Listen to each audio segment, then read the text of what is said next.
Hello everybody, welcome to this video. I'm going to try to go fast, so if I'm speaking fast, I'm sorry. You can pause the video, rewind it, because I have a lot of information and a lot of things that I want to do in this video. Covering my face, what do you think I'm saying? And I'm just playing. Okay, so I'm going to be talking about three main topics. First of all, relationship goals long term. I'm also going to be talking about main character compared to this NPC or the other perspective, like what makes you you and why you think you're special or the exception.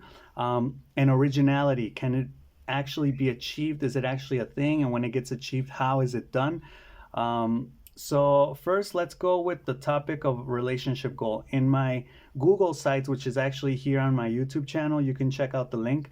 I wrote recently a little article about what I think is the long-term objective of a relationship. I think when you start to have relationships, maybe the objective is to like exchange energies, more based on the zodiac, but a long-term relationship ultimately, and this may sound controversial because I think it has to do with psychoanalytic theory.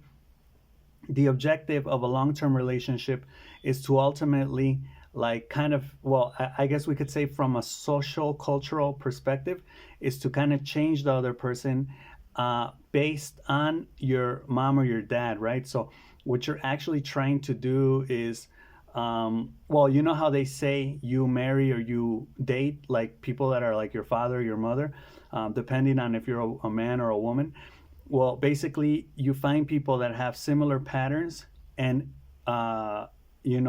the way that you interact with them is ultimately the way that you interacted with your parent. And the problem that you had with your parent, not, or maybe even not the problem, but the thing you needed to satisfy with your parent, and you either did or didn't, you repeat it with your partner, right? So this is because you find people that are similar to your parents, right? And ultimately, the objective is to achieve that change, right? Once you achieve that change, you are satisfied, right? Now, there are many things implied in here, and I get into some examples in the article if you want to go ahead and read that. I also have some questions for you to kind of figure this out with your significant other, and I have an analogy that I use, so you can kind of understand this idea a little bit better. Now, this is a very interesting thing, and I'm going to be answering a couple questions to kind of expand a little bit more on this idea. These questions were brought up by ChatGPT. So first it says, am I attracted to my partner because they are familiar or because they're genuinely good for me? So I think all of us fear the unknown, and we try to interact with things that are similar to us, right? So this goes for psychological characteristics of potential partners, right? And this also begs the question, once you heal, or once you're able to satisfy the parental need with your significant other, which a lot of people would say that's toxic, but it's actually who we are. And it could even be healthy to actually fulfill that, like symbolically. There's a lot of therapy in that. They say every good relationship is therapeutic, right? So you could find that in your partner, that need could be satisfied with your partner. And then the real question becomes, what happens after that, which I'm going to get into in a little bit. But what could potentially happen after that? After you satisfy that parental need with your significant other, is there still love? Are you still going to be together, right? Or was that basically what you needed to do? And maybe like theater, you go and redo the play somewhere else with a different person, right? And try to get that other person to change. Like the thing here is that you try to get the other person to change, like you couldn't get your parent to change, right? Like your parent didn't change, maybe because they were older, you didn't have resources, and then you think they didn't love you and things like that. So you try to get your significant other to make those changes, and once you do achieve that, then you're satisfied, right? Again, there's a lot that goes into that. I'm going to get into that in a little bit. Let's go with the second question. What parts of my parents do I see in my partner and in myself when I'm with them? Yeah, so I get into some examples here in the article where I could say maybe you taught your mother, and if you taught your mother, well, you may even become a teacher, and then with your significant other you try to do the same, right? So you're repeating those partners, but then you could say, well, with my mom, like, she wouldn't learn, but maybe with my significant other, they will, things like that. um, am I loving my partner for who they are, or for who they might become if I fix them? That's an important question, because at the end of the day, we have to ask ourselves the question of essence, right? And then also of potentiality, right? Essence means who you are now, and potentiality is who you may become in the future, right? Who you have the potential to become. And since we're creatures that live in a constant interaction with the future, right? We're constantly moving towards the future. Um, there may be people that are more interested in staying the way they are, but there are other people that are interested in potentiality in the future and what's possible, right? So this is a good question. It could be a mixture of both, but I think it may be more of who might they become, because at the end of the day, that's who we are. We're going to change inevitably. Even if you're a person that doesn't really like change, or you're stuck in your ways, after so many years you're eventually going to change, right? Things don't stay the same. So either you adapt to the context, or you're going to suffer a lot because you want to stay the same way, right? Okay, number 4, what patterns in my relationships repeat no matter who I'm dating? So that's something important. If you're always breaking up with someone because of certain things, then maybe it's not them, it's you. Or maybe you're looking for people that are like that, right? So you can experience that same drama, right? That same act. Think of it like a play, right? You're playing these characters. Your significant other is playing this role or this character, right? Which is similar to your parent, right? And I want to say here that for me, it's especially obvious with the opposite sex. Like, if you're a woman, it's like your father, and if you're a man, it's your mother. But it could also be, because I think you may also find characteristics in your partner from the other parent, right? If you're a man, from your father; if you're a woman, from your mother, right? So it's kind of both. Excuse me, both are in there. So you got to kind of like think about that too. Mm, okay, 5. Do I feel more like a mechanic or a passenger in this relationship? So a mechanic would be like that person that's constantly having problems, right? And you're trying to fix them. I guess this would go with the analogy that is you're kind of like fixing a broken down car with your significant other, and the broken down car is like your past trauma or troubles, or these things that you couldn't get your parent to change, right? So that's why the title is "You End Up Dating Your Mom or Your Dad," right? Um, so it's like, are you? Oh yeah, and this also, I'm gonna get into this in a little bit. It's because of the expectations, right? The higher the expectations, the more problems. And a passenger would just be like someone that's just kind of along for the ride, right? They're not really doing much in the relationship. I guess if you find two people that are like that, the relationship isn't really going to get anywhere, and then eventually they may end up breaking up, or they may stay together for a long time because they're both like that. But then if you find someone like two people that are both mechanics, always trying to fix things, they eventually have to, it's like a car can only be fixed so much after it's completely fixed, right? And I guess we're talking here about maintenance, relationship hygiene, right? Like making sure, like you brush your teeth every day because they get dirty every day.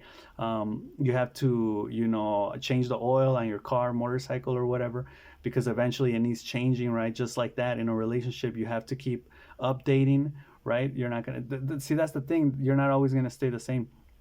So I wouldn't really say you're a passenger, but if you're always a mechanic, that's also exhausting, right? Okay, 6, is mutual healing even a goal or just a psychological detour? So this is an interesting question, because the way I understand this is like a psychological detour is just like food for thought, like just something interesting, like trivia to think about, but it's not actually even like something real, right? Or is mutual healing even a goal? Could it be that people fight and break up and have problems because they don't, because these points of conflict in the relationship between man and woman or between two people aren't fixed. So then they think it's better. If there's something that I think is non-negotiable, um, you're willing to leave the other person, you're willing to break up with the other person for that, right? That is because that is that important to you, right? And if it's that important to you, then it has to be talked about, it has to be negotiated, it has to be, quid pro quo, which a lot of people think that that's not romantic, but it's needed. It's actually essential in a relationship. You have to be able to negotiate with the other person, and it is a fair justice thing. It is a, I give you this, you give me that, right? Like, it's not going to be a one-way street where I get what I want and the other person doesn't, or vice versa. The other person gets what they want and I don't. No, like we're justice human beings, right? We're a justice species. Like, we want what's fair, or at least what we perceive as fair, right? So it's like, you want this and I don't like it, and I want this and you don't like it. Well, then we both have, what do they call it, like bargaining tools, bargaining chips. We both have things that we can negotiate there then, right? And of course, you're not going to get everything you want and the other person's not going to get everything they want, but I think half and half, or however you negotiate that, is better than breaking up, right? And it teaches you, see, that's the thing, it teaches you how to see this idea. I don't think it's that far from the mother and father thing, because I think, like, it may seem like it's a different idea, but it's along the same lines, because it's still with your significant other. And actually, the problems that may come up are actually the problems that were the problems, for example, with your parent, right? That's where it gets interesting. So it's like, inevitably you're not going to avoid having these problems with your relationship, right? With your significant other, with your partner. But this idea that I'm bringing into the mix can be controversial, because you can say, well, it has nothing to do with my parents, right? Or their parents. And I can say, fine, if you want to think about it that way, you can. But if you want to think that it does have to do with that, then it enriches your understanding, right? It makes it so you're able to talk about even more and deeper things with your partner, right? So I think that's where you need to consider this idea, right? Okay, so is mutual healing even a goal? I had never thought about that, but I suppose it could be. Now, if you're leaving everything to your partner, up to your partner, I think that's bad too. I'm not saying that you have to leave everything up to your partner, because you have to do a lot of the perception changing work, right? Like, if you thought maybe my father or my mother were a certain way and now my partner is that way, right? So they need to completely change who they are. It's not like, no, you actually have to do work too. You actually have to be the one that is also changing your perception about what should have been done, what was done versus what you think should be done, right? Like, your expectation also has to change, because you're not going to get the other person to change completely, right? This is like a 50-50 type of thing, right? It's a midway, halfway type of ordeal. It's not an all or nothing type of thing, right? Because it's a negotiation, and a negotiation, a fair negotiation, you're not going to get everything you want, right? Neither is the other person, but that's why it's a negotiation, right? Because you both want things. Okay, so what happens after the car is fixed? Do I still want to take the trip? That's a good question, and that's what I was talking about. I'm gonna get into that now, so I'm just not gonna ignore that question. I'm gonna answer it here. So, relationship goals. The objective of a long-term relationship is to try to relive your mom or dad, right? The relationship you had with your mom and dad, and change what you couldn't back then with your partner now, right? In the present. But also, you need to look for these conflict points, as I mentioned, right? And this is another key important thing here. You need to consider what you want for you and what you want your partner to do or be or change, right? Now, those are two different things, and but they're similar, right? And the good thing here is that your partner is also going to have something that they want for themselves, right? They want for them, and they want you to be or change or whatever, right? And that's where the negotiation takes place, right? Um, so I think that's key. That's very important, because let me get back to this idea. I was reading this book and it was talking about how, yeah, this is not sexy, this is not romantic. It's like talking about money, but I think that's why people fight. People fight in relationships because they don't talk about these things. So then eventually when the bill comes, when the rent is due, when you have to pay all these things, right? You fight about money. Well, you spent this much. Well, you know, and then the blaming occurs because you don't get proactive, because you don't anticipate those things, right? Because they're not sexy, they're not romantic. It's all about love. Love fixes everything, and it doesn't. You have to talk about these things, right? So this is also talking about needs, wants, and along with that, you have obligations. What are your obligations? Satisfying your partner's needs and wants, right? So it's like that's where I say it's a two-way street, and that's why I say these things have to be talked about genuinely from both sides, right? Now, just think about that. There is the idea. So just to finish that thought, sorry, it's like that's why they say marriage is a contract, right? Like a business contract. You have to sit down, talk about the specifics. What do you want? What do I need? What, you know, what, well, first, what do I want? What do I need? First, no, it's just an example, but what do I want? What do I need? And then what do you want? What do you need? And that becomes my obligations, right? Because like we all have, what do they say? We all have rights, but we all have duties, right? So that's kind of the idea there. We all have, yeah, I think they say that we all have rights, but we also have to abide by the law, by the rules, right? So we have responsibilities, we have rights, and we have responsibilities, right? So that's interesting because you talk about what you want for you, but also what you want your partner to do, and then vice versa. Your partner will also talk about what they want for themselves and what they want you to do or change or be like, right?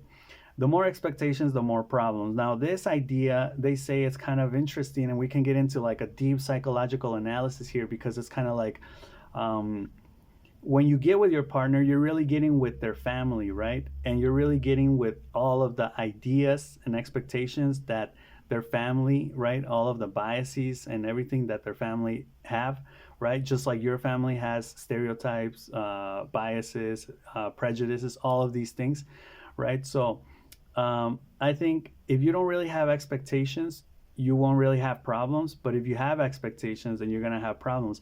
Now, I think we all have expectations, so we all have problems. But where it gets really crazy is when, for example, the family gets involved. So then the expectations literally multiply, right? And now it's like satisfying, you know, the extended family's expectations, right? And some may even contradict themselves, right? You may have a cousin that's like, well, I believe in, you know, you don't have to get married, and then the other cousin's like, I think you should get married, and then it's like, what, you know? So I think that's where those things can be kind of, you know, or like this archetype of like the mother-in-law that's like very neurotic, right? And like expects like her daughter suitor to be like a rich person, or you know, to be from a well-off family or things like that, right? That's where it gets like really crazy, right? So of course there are going to be many problems if there are many expectations. And finally, the idea of what happens after you solve these problems. I think you have two routes, right? Either you can start a family, which the book that I'm reading says people, the thing you need to do before, and I think both of these routes actually cross paths, intersect, and sometimes have to be lived out simultaneously. The first route is family. So what you do here is the objective of doing all this is basically to create an environment that is peaceful, right? So then you and your partner don't fight, or don't fight as much, or don't fight about really important things, right? You may argue or disagree here and there, but it's nothing big. Like all the big things are solved, right? Like my needs, your needs, all of this stuff. So then you're able to bring children into that environment, and they are able to grow up in a fruitful, peaceful environment, right? That's one thing. The other thing I think that can happen after all of this is you redo it throughout life, because people change, right? So you did it once, you solved it, but then maybe again, it's like maintenance, right? It's like changing the oil. It's like updating your cell phone, your computer, right? You update it. Um, you like after a couple years or however long, people will change, you will change, your partner will change, and then you will have to maybe reassess, redo it, renegotiate things, right? So I think that's also, and where I say they cross paths is because you may have kids, you may live a peaceful, but after a peaceful life, and then bring kids into the mix, but after some time you're going to have to, again, your partner will change, whatever your kids personalities, and then you'll have to renegotiate things, re-update, right? Update all these things. I don't know if re-updates like a neoplasm or whatever they say, it's the same thing. um, but yeah, that's that topic. Let me know what you guys think about that. I thought it was a very interesting topic, that first topic. And the analogy here is the restoring an old family car. Um, Falling in love is like finding a vintage car that reminds you of one of your parents, of the one that your parents drove. You think you're just drawn to it aesthetically, but really you're trying to fix the emotional breakdowns you witnessed growing up. If both of you are willing to put in the repair work, the car might just take you somewhere new. But sometimes the car's too broken, or you were only ever in love with the fixing, not the journey, right? So I think that's a lot of food for thought. But anyway, let's get into the next one. So, can you truly think originally? No, wait, that's the third topic. It's just I got this in backwards. Okay, the next one is, okay, this idea of why we all think we're the main characters in our life. By main character, I mean like you're you, right? You are you. Just think about that. Like not in the sense of, not even in the linguistic sense, like really feel it. Like open your eyes and see and touch your hands and think that you're here. You are here. And I think this idea can be best transmitted by saying this: you are here now, and not someone else, not somewhere else, and not in any other time, right? Like, why were you not born before or after? Why now? Why are you here now? And that like you're you right now is crazy, right? So I think, because there are people that live before you, there are people that are going to live after you, right? Why weren't you born after? Why weren't you born before? Why are you here now? And I think that, like, I'm here, this is me is an idea that I've always had, but I've never been able to talk about or articulate. Um, and again, I did a little bit of digging with all these topics with ChatGPT. So we're going to try to break it down right here. The idea here is it could be like this. This idea makes you feel special, makes you feel like an exception, makes you feel like you're here to do something special, something grandeur, something big, right? You're here to impact the world because you're you, because and this idea, I'm like thinking, do other people feel it, or are other people like in a video game like NPCs, like background characters? So that's where this idea of like a video game comes in, and it may be the wrong idea. The reasons may be kind of off. I'm not really transmitting the idea, but with the examples that I'm going to be giving right now of the concepts, but that's what I want you to stay with, right? I'll tell you again when I'm really talking about this. So let's get into this. It's like a video game. We all feel like we're the main characters, right? And not like NPCs, right? Nobody, I think, feels like an NPC, right? Unless you're really not conscious, or I don't know, you're just acting out of habit, I don't know. But I think this is like maybe even to some extent like the definition of consciousness, like metacognition, like being aware that you're aware, right? Because an NPC is like brainless, right? Like they're just kind of there, like doing their thing. And then a main character is like someone like the hero of the story, right? Like the one that's in charge, in control, aware. Like for you being, like for being you and being alive, right? You are special or something. You are the exception to everybody else.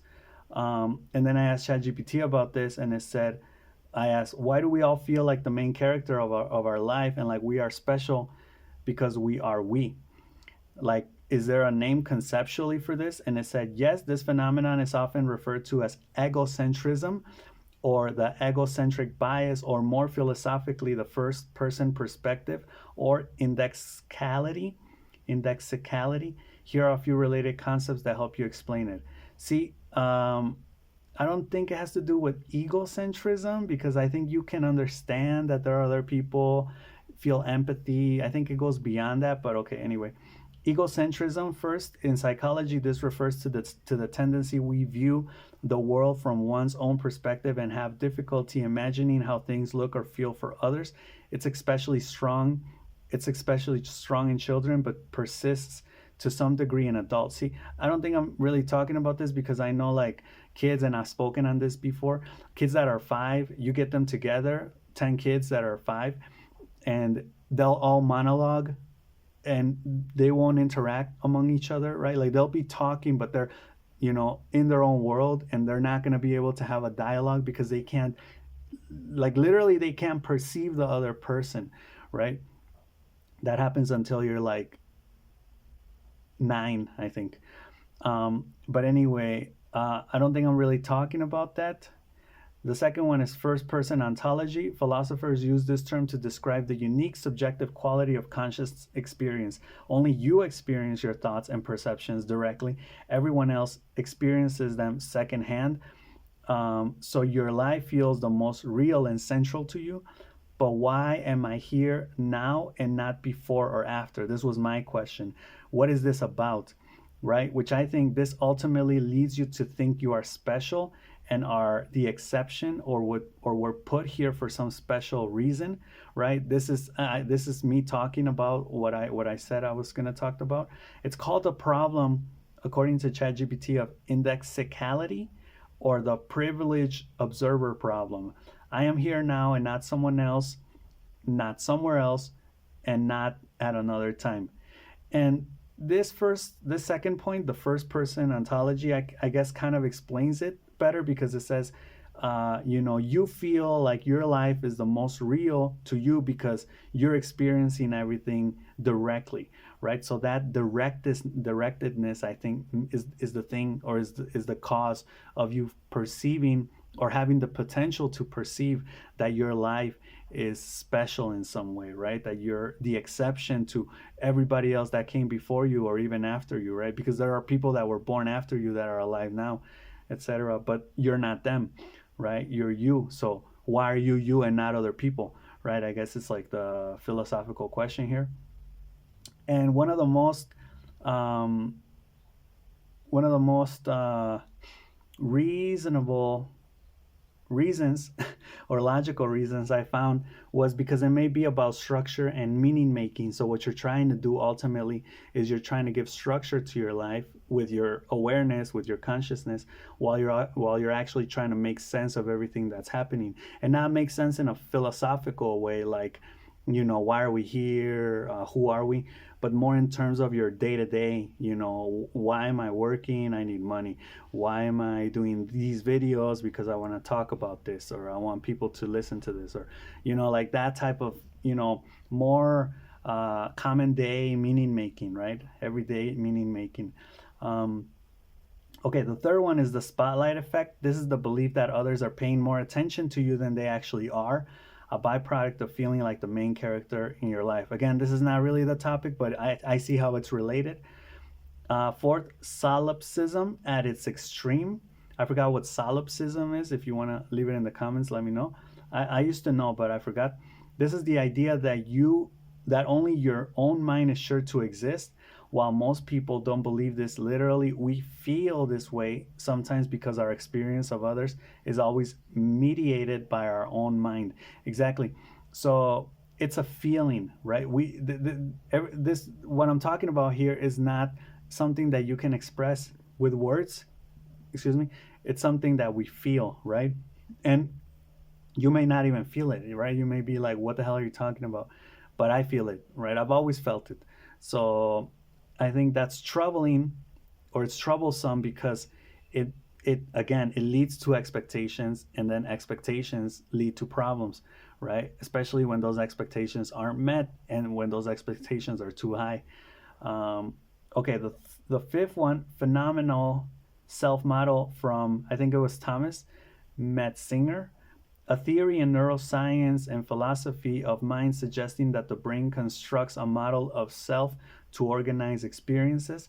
And this model feels real because it is so deeply integrated in how we process the world. So, this could be another explanation as to why this happens from an author.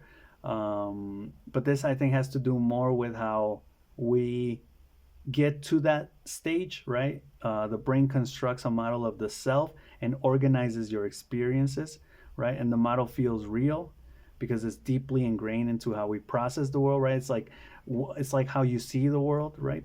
Through the eyes in which you see the world. So let's get into the questions here. Can you no? Why do we feel like we're all the main characters? Theme, identity, attention, and simulated significance. What moments make me feel like the protagonist of my own story? Mm, I don't think there are moments. Well, yeah, there are. The moments that make me feel like I'm the protagonist of my own story, I think, is when I'm meditating, when I'm thinking, right? I think when I'm talking to other people, that doesn't really happen. Or when I'm like, out in public or whatever. But it's more like when I'm contemplating things, right? Two, do I feel frustrated when others don't see my life as significant as I do? Yeah, that's the expectation thing that I was talking about, and that's a problem because at the end of the day, we're all NPCs, we're all replaceable, and that's actually the topic that's coming up. And I'm going to explain why we're not special, why we're not the exception, even if we're born, even if we're here now and not before or after, even if we're here and not someone else, even if we're here and not anywhere else, right? Three, how does social media reinforce my main character syndrome? I think it doesn't. I think the same thing. I mean, um, social media, for example, for me, is something that makes you think, that makes you have more expectations, right? Like, I'm gonna have so many viewers or so many subscribers or whatever, right? And when it doesn't happen, again, it's about expectations, and you feel bad, right? So I think social media only reinforces the main character syndrome when you don't get that recognition. But it's the same thing as in real life, right? I've always thought about that. Social media isn't the problem; it's people. So anything that gets blamed on social media, it's not social media, because social media is just a means. Like, there are many other means, right? Ways that you can do what you're doing. Four, is the desire to be unique a rebellion against being just one of billions? Yeah, I think it is too. Like the idea of a revolution, of a rebel, right? Like, I'm gonna rebel against the lot of you, against the masses. I'm the black sheep, whatever. I think that's also a very attractive idea. I was seeing how this idea has also been fed to our generations, the people that were born in the '90s, through like movies and cartoons and series, where the main character is usually an outsider, right? They're usually an outcast. They're not with the group, so they're an individual that has to go out on their own, and they're weird, or they have like a weird thing that they do, which is actually their superpower, and all this crap that gets fed to us. See, and I also think our generation grew up with adults, or the people that were adults when we were kids, which are still adults, yeah, but you know what I mean. They would feed these ideas to us that were like in some way special. We're gonna do big things, we're because I think originally we're the first kids, right, from history. I'm thinking the '90s, the '80s, kids were treated more like adults. But then toys, cartoons started to come along, and then kids are here, right? Um, so yeah, I think that also feeds into this rebellion against being just one of billions. Five, when was the last time I felt like an NPC in someone else's life, and how did it feel? Oh, that's a good question. I feel like an NPC when I can't really express myself, which actually just happened yesterday. I met this dude, and he was all talking about his stuff. He was very confident doing it because he was in his element, and I wasn't. I was someone new to that context, and well, not like brand new, but like relatively new. so I wasn't in my element, you know. And I also feel like an NPC maybe when I'm speaking and I can see people are just not listening, like they're kind of listening but they're like, you know, like shut up already. So that also makes me feel like an NPC. How does it feel? um, well, it feels like you're being ignored, I guess. Yeah. Six, can I live meaningfully without imagining that my life is central to something bigger? Ooh, big question. I think, yeah, the way in which you do this is you try to live life calmly and peacefully and just kind of accepting that you're never going to be anything bigger than what you are now. I guess you try to aim big, but in your context, right? Which I've spoken on this before. So it's like if I want to be a famous rapper, maybe I'm not going to be a rapper. But if I'm a teacher, maybe I can one day be a coordinator or a principal, or like something within my own area, but that is higher than my current status or position, right? So that's how I could live meaningfully without imagining my life as central to something bigger. And if seven, if we are all main characters, who's writing the plot? That's a weird question. If we're all main characters, who's writing the plot? I would say if we're all main characters, God is writing the plot. Or there's this other idea that it could actually be like us, um, that it could be like this invisible force, which is like the collective, right? Just moving things along from here to there. And, the details kind of get sorted out by us, but there's some force that is moving everything, right? Kind of interesting, which could also be God. Um, but anyway, the analogy here is, why do we all feel like we're main characters? Walking through life is like walking through a crowded city with your favorite playlist in your headphones. The music makes everything feel cinematic. Every crosswalk, heartbeat, and a cup of coffee feels like part of your movie. But you look around, everyone else has their own soundtrack too. You're not the only one in a movie, you're in a giant multiplex. The real challenge is not needing to be the only main character to live life meaningfully. So, yeah, that's a good example. So you feel like you're special, you feel like you're in a movie or in a music video, but then, you look around and then everybody else thinks that they're in a in a in their own music video, in their own movie, and it's like, well, I guess you're not that. Yeah, I guess like that's why we have the other, right? And in philosophy, we talk about el otro, the other, la otredad, or the otherness, I guess it would be called.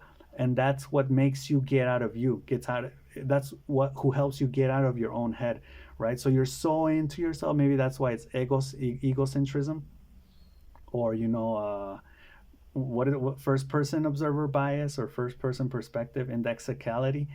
And then when you see another person and talk to the other person, you're like, oh, that person has feelings, they perceive, they think they're special too, right? And then it's like, oh, so who is really special here then? I guess nobody, right? Like it cancels itself out. Because if people were brain dead and nobody, like if I'm explaining this and people wouldn't even be able to understand me, then I could probably think I'm special.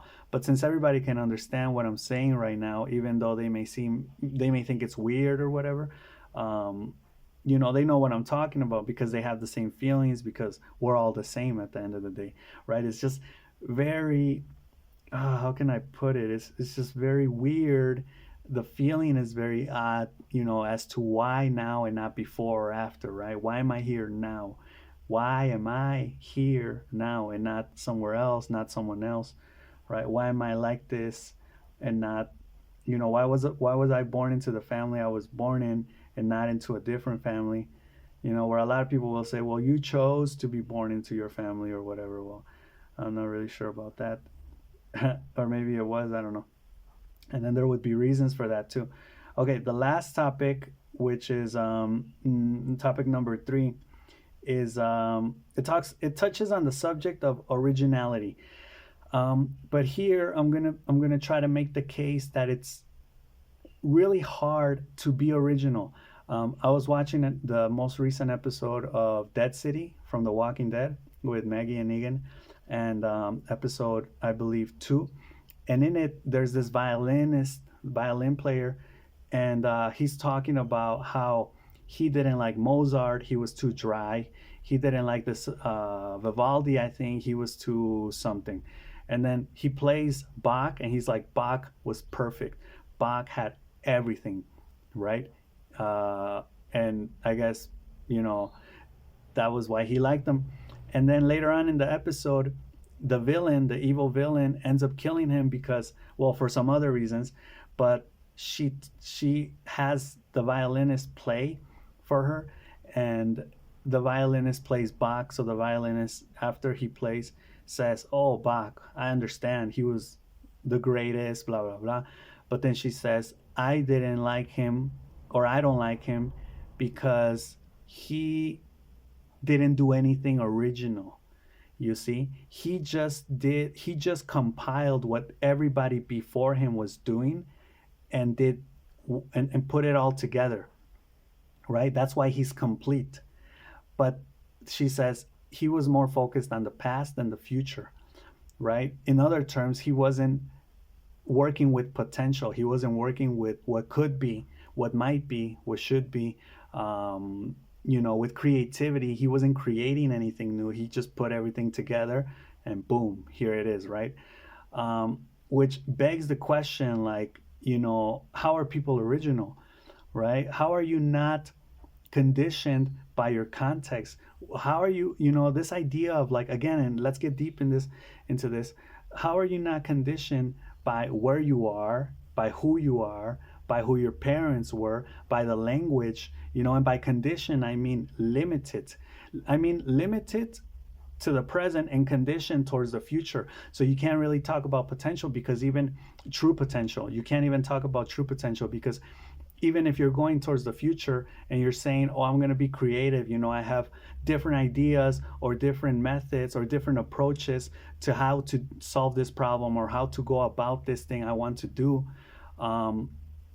You're conditioned by your context, so it's limited to that framework. It's impossible to go beyond that framework, because you don't have the knowledge, the past, the background, to go beyond that, right? And that's where I would say you're and I think I did a video on this too. You're conditioned by that, right? So can you not be conditioned by your context? That is, can you truly have original ideas, right? And then I could say, well, maybe not. Like, if you have an idea, maybe you heard it somewhere and you don't remember where you heard it, right? And you may think it's your original idea, but it's not. It's already something that somebody else said, right? But then we can say, where did that person hear it from? Oh, where that person heard it from this other person. And where did that person hear it from? From this other person. And if you go back, enough, like back enough, is that even a thing? If you go back enough, you may eventually get to the original author of that idea. And then you could say, well, that person had the original idea, but maybe it was that, like Bach, it was a compilation of a little bit of this, a little bit of that, a little bit of this other thing, right? Like making a cake, I guess. You have different ingredients and then you make a new dish, but you're working with things that are already there, right? So, like, but I also believe that you can have original ideas when you have this spontaneous burst of, like, inspiration, or just something comes to mind. But again, that could also be like like I've spoken on the incubation process. It could be like this togetherness, or like, these are different ideas and you're unconscious, and then you just say, oh, this is my original idea. But again, you're working with ingredients that were already there. Like, when you have ideas, they have probably been fed to you before, yeah, unless you conjure them up, or unless you conjure up something truly original, in which normally you would do so spontaneously, right? That's where I also talk about how all of these processes, like the bureaucracy, oh man, they stunt creativity and originality, like, hands down. Because you can't, if you're like, okay, we're gonna talk about, like, imagine a workplace that just lets its people come up with, like, free ideas. Like, I think Google would do that or something like that, right? So it's like, you're working at a school and all of these teachers are going to, talk about the best way to handle students and the best strategies and methodologies and whatever approaches.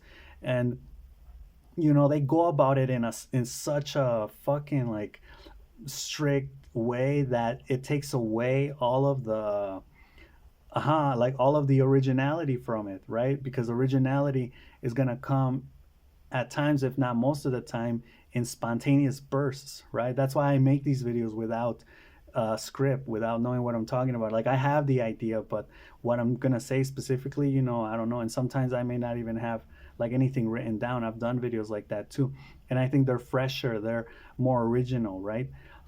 Because you'll see people when they make a video, they're like looking at the camera, but they're like reading something while they're saying it, right? And then in those cases, it just becomes a thing of saying it like very believable, right? And some people are very good at saying things, at reading things in like, in front of a camera in a believable way, right? They're called actors. uh, but but yeah, so if you do so spontaneously, back to the idea of like having a teacher training course where you just get there and you're like, okay guys, we're going to talk about the best strategies for handling these type of students.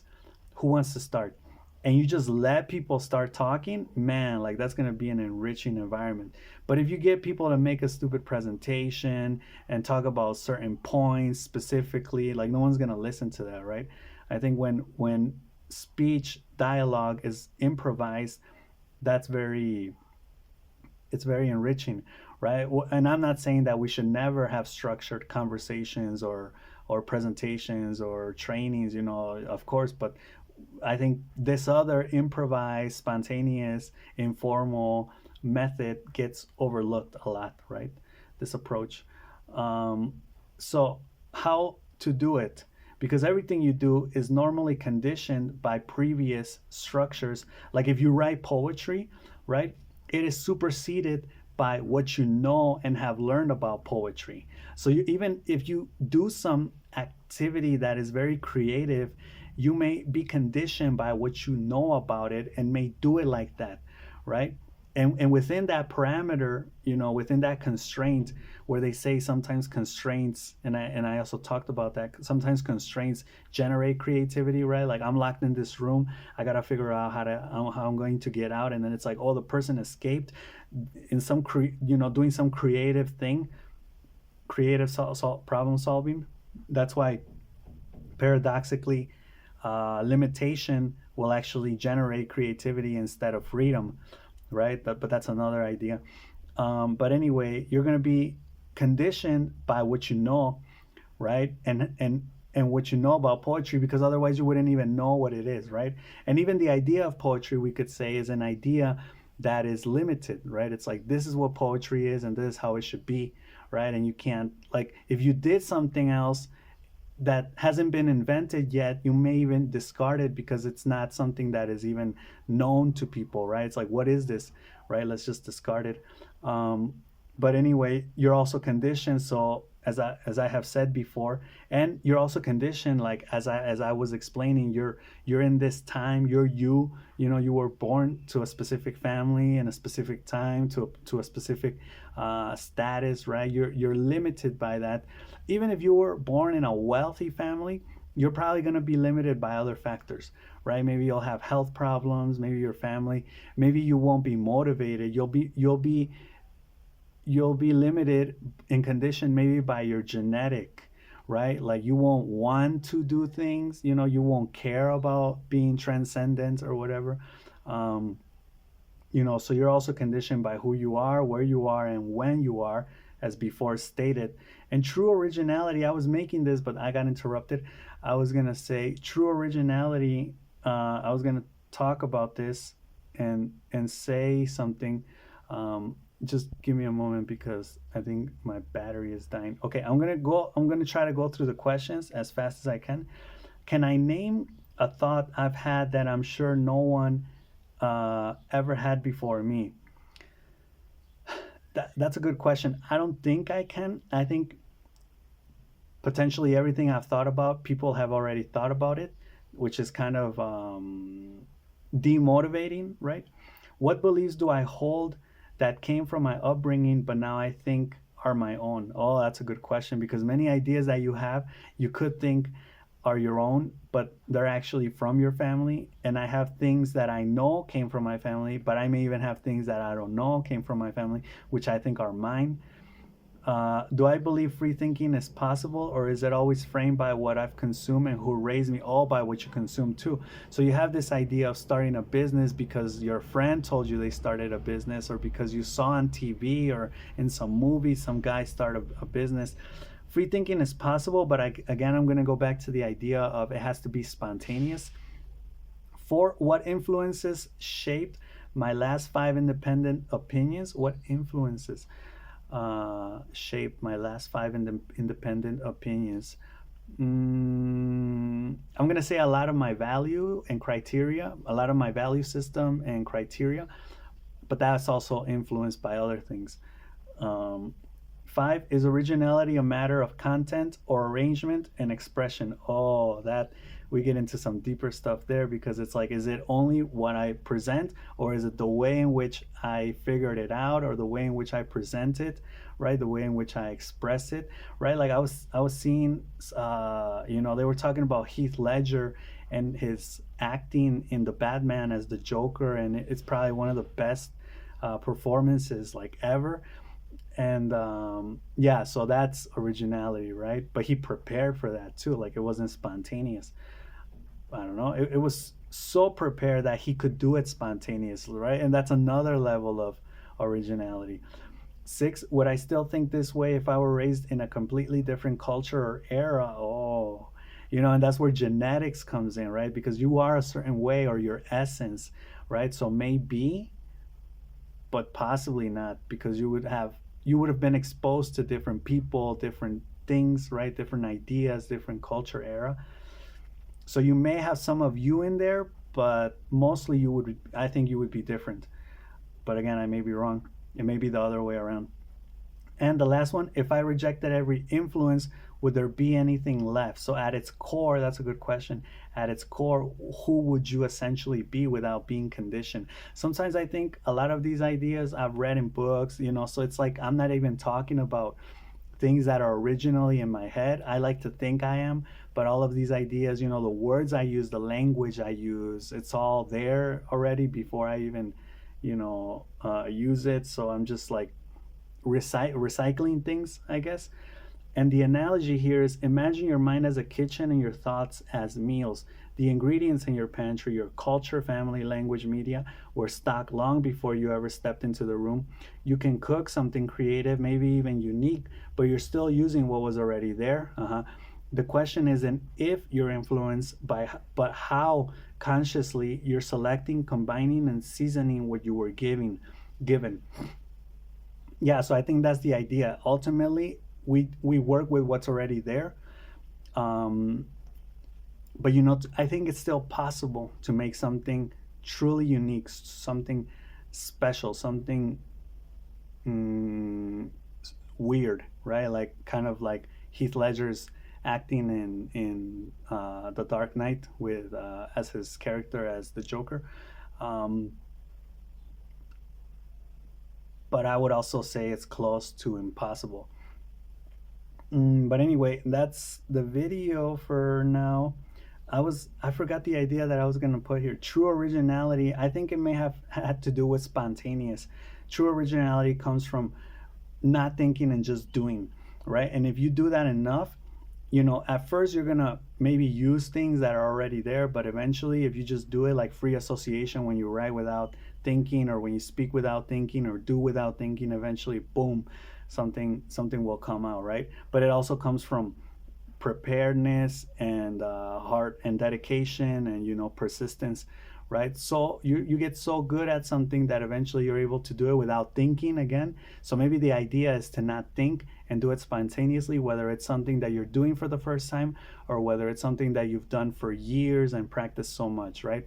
So I hope you guys enjoyed this video, and that's all I got for this one. So I'll see you in the next one, right? Peace.